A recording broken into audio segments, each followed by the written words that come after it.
केरल के राज्यपाल Arif Mohammad Khan corona virus से संक्रमित पाए गए हैं। इसकी जानकारी राज्यपाल के ट्विटर अकाउंट से दी गई है। केरल राजभवन के मुख्य जनसंपर्क अधिकारी ने बताया कि माननीय राज्यपाल श्री आरिफ मोहम्मद खान ने कहा है कि मेरी कोविड-19 रिपोर्ट पॉजिटिव आई है, लेकिन चिंता की कोई बात नहीं है। हालांकि मैं उन सभी लोगों से अनुरोध करता हूं जो पिछले दिनों मेरे संपर्क में नई दिल्ली में आए, वो खुद को आइसोलेट कर लें या फिर अपनी जाँच करवा लें।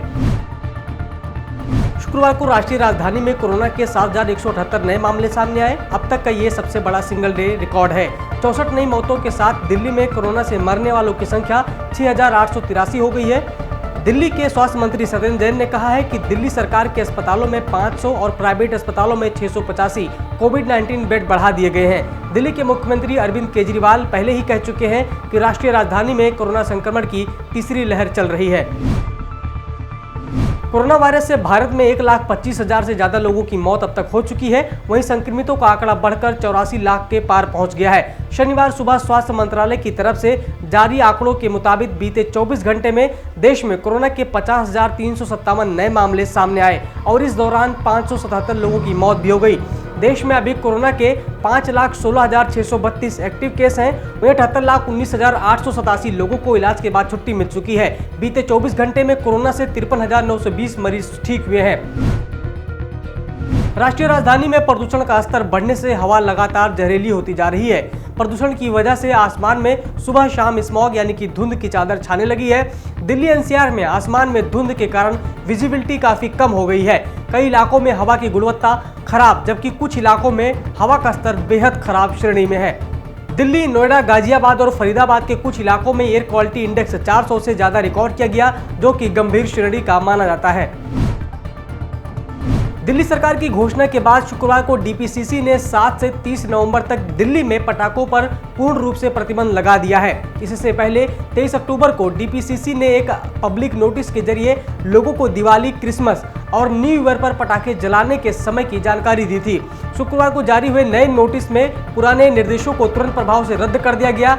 पर्यावरण मंत्री गोपाल राय ने कहा है कि सभी तरह के पटाखों पर ये रोक रहेगी। एक सवाल के जवाब में गोपाल राय ने साफ किया है कि यदि कोई बैन का उल्लंघन करता है तो उस पर एयर एक्ट के तहत 1 लाख रुपए तक का जुर्माना हो सकता है।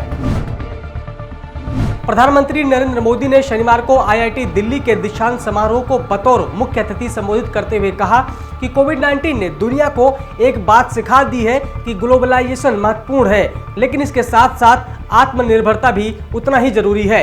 प्रधानमंत्री मोदी ने युवाओं से कहा कि टेक्नोलॉजी की जरूरत और इसके प्रति भारतीयों में आस्था यही आपके भविष्य को रोशनी दिखाती है। पूरे देश में आपके लिए अपार संभावनाएं हैं, अपार चुनौतियां हैं, जिसके समाधान आप देख सकते हैं। बिहार विधानसभा चुनाव के तीसरे और अंतिम चरण के लिए मतदान हो रहा है। अंतिम चरण में 15 जिलों की 78 विधानसभा क्षेत्रों के मतदाता विधानसभा में अपनी प्रतिनिधि चुनने के लिए मतदान कर रहे हैं। 78 विधानसभा क्षेत्रों में कुल 1204 उम्मीदवार अपनी किस्मत आजमा रहे हैं। प्रधानमंत्री नरेंद्र मोदी ने मतदाताओं से मास्क पहनने और सोशल डिस्टेंसिंग का पालन करने के साथ ही वोटिंग का नया रिकॉर्ड बनाने की अपील की है। वहीं गृह मंत्री अमित शाह, भाजपा के राष्ट्रीय अध्यक्ष जेपी नड्डा ने भी मतदाताओं से ज्यादा संख्या में मतदान करने के लिए कहा है। मौसम विज्ञान विभाग के मुताबिक राजधानी रांची समेत झारखंड के अन्य जिलों में अगले 2 दिन के अंदर कोहरा व धुंध दिखने लगेगा। रात में न्यूनतम तापमान में गिरावट आने के कारण ये बदलाव दिखाई देंगे। वहीं राष्ट्रीय राजधानी दिल्ली में आमतौर पर सुबह धुंध छाए रहेगा।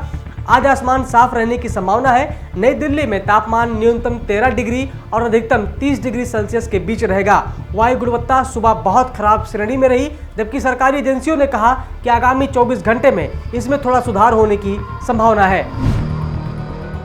झारखंड में कोविड-19 संक्रमण के 356 नए मामले सामने आने के बाद राज्य में कोरोना वायरस से संक्रमित हुए मरीजों की कुल संख्या बढ़कर 1,03,899 हो गई है।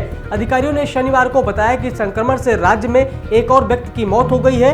राज्य में इस महामारी से अब तक 895 लोग अपनी जान गंवा चुके हैं। उन्होंने बताया कि झारखंड में कुल 1,03,899 संक्रमितों में से 98,365 लोग स्वस्थ हो चुके हैं। अधिकारियों ने बताया कि इस समय राज्य में 4,639 संक्रमितों का इलाज विभिन्न अस्पतालों में चल रहा है।